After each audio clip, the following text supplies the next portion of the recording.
না, পুলিশ তো ওই স্কুলের বাচ্চাদের কাছে সিংহ, বিরোধীদের কাছে সিংহ, আর শাসকের কাছ থেকে মেকুর। এই তো পুলিশের ভূমিকা।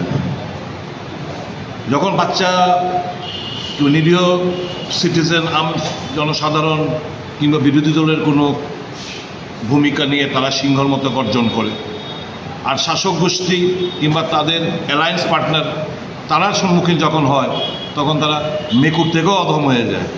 কি বলবো আর, করোনা হয়, তাকিয়ে থাকবো, প্রত্যাশা রাখবো পুলিশ স্বমহিমায় খুব শীঘ্রই ফিরে আসবে, আইনের শাসন প্রতিষ্ঠিত করবে রাজ্যে, মানুষকে কিছুটা হলেও মানে একটা মুক্তির বাতাবরণ কিংবা আপনি বলেন একটা আইন শৃঙ্খলা স্বাভাবিক রেখে একটা গণতন্ত্রের বাতাবরণ ফিরিয়ে আনবে পুলিশ। এটাই পুলিশের কাছে কাম। দেখা যাক কবে সেই ভূমিকা পালন করে।